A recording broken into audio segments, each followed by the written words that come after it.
Every runner is different. Every heart is unique. Imagine having a personal trainer that listens to your heart and pushes you to your limit. Meet MyCoach Pacer. Here's how it works. First, set your training goals online at mycoach.com. Then, get started. Begin workout.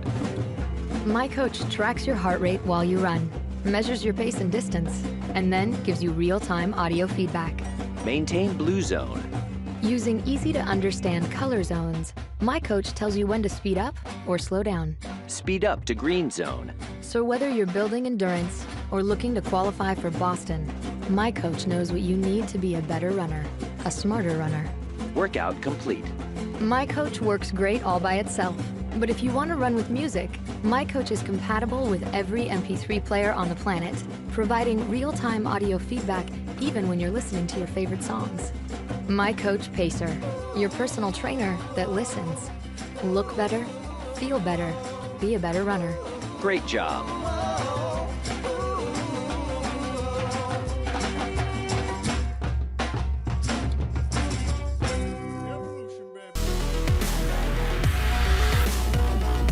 Have you ever wished to have precise data of your performance after a football game? Have you ever thought of optimizing your tactical analysis thanks to accurate statistics? Well, FieldWiz is the first autonomous performance and strategy measuring system for football players. It is simply worn on a player's back, collecting measurements that are synchronized at the end of the game with any mobile device via Bluetooth. The player gets data of his covered zones, his route, the distance run, and the number of sprints, as well as speed statistics and a replay function to analyze any phase of play. Created in Switzerland, the product weighs only 45 grams. It is based on 10 Hz GPS technology and an accelerometer of great precision, with a battery autonomy of more than 10 hours. After several generations of functional prototypes, we have fully optimized the FieldWiz hardware for reduced size, complexity, and power consumption.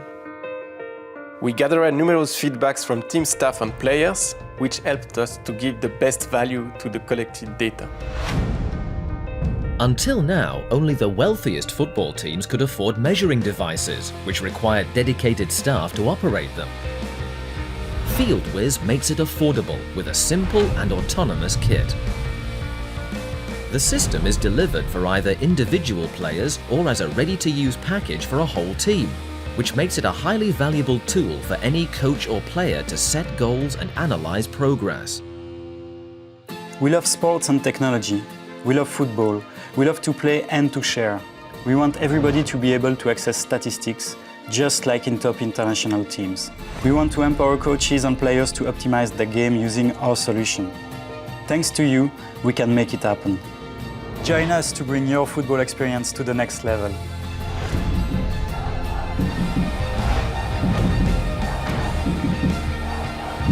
FieldWiz. Optimize your game.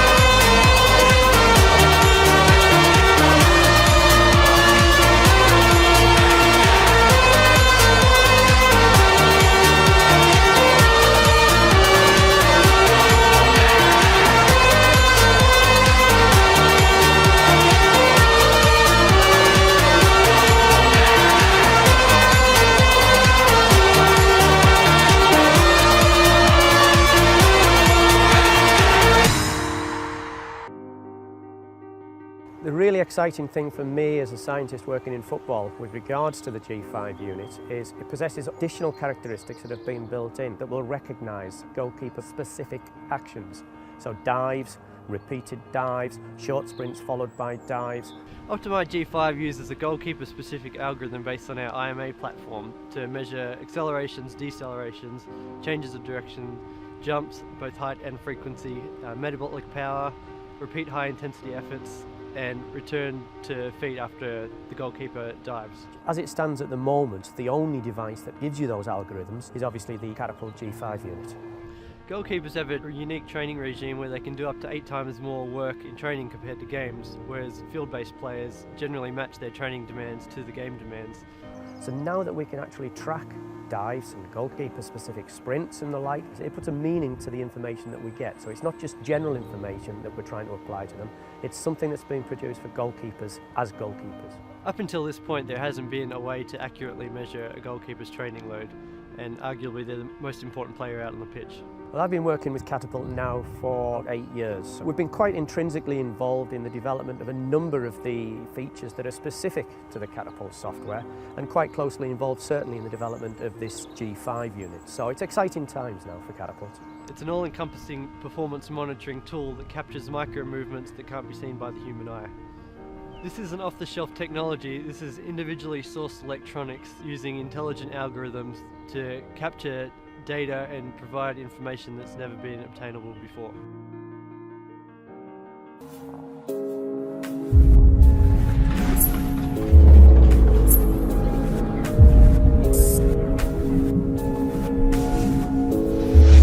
I'm Matt Taberner, Head of Sports Science at Everton Football Club.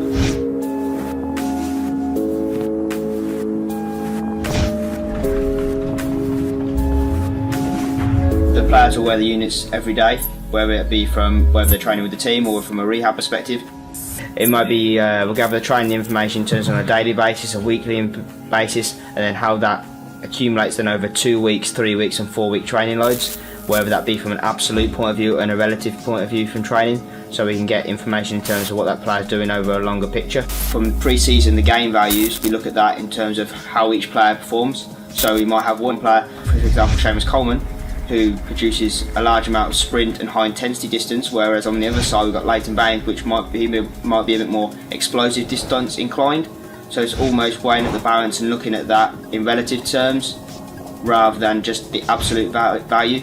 So you could have 200 metres of high speed running for one player, 200 metres of high speed running for another player, but it means a completely different thing. When we're exposed to like high amounts of explosive distance, like higher acceleration and deceleration values in a split change second, we're obviously exposing them to high amounts of eccentric soreness. So if we're exposing them to too much eccentric soreness going into say a match day -2 going into game day, are we exposing them to an elevated risk of injury? So it's obviously exposing them to the right amount of metrics on the appropriate day, whereas so it's obviously then adjusting the volume levels of that metric. So ultimately it's not saying you can't do any explosive distance or any high speed running 2 games before a game, but it's getting the volume of that certain metric right on the appropriate day leading into match day. So we look at sort of the relationship sort of stress load and decelerations sort of as an eccentric tolerance strength measure. So if someone's like produced a high amount of decelerations but their level of DSL remains constant to that, then they're sort of tolerating that level of deceleration well.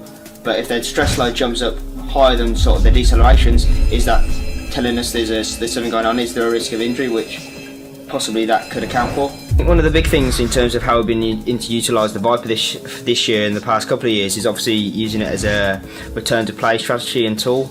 We have a couple of ways of looking at this in terms of what players performed before they got injured, what were sort of their distances, what were their exposure to accels and decels, what was their heart rate response to sessions, and can we try and expose players to this gradually as they come back towards training. Say if it's a 6-week injury, there's a gradual exposure to that. If they're getting towards that final 2-week stage, we're obviously exposing them to higher volumes of what they're normally exposed to, also trying to get them gradually towards a higher percentage of their maximal speed that they'll be reaching from pre-season data that we already have.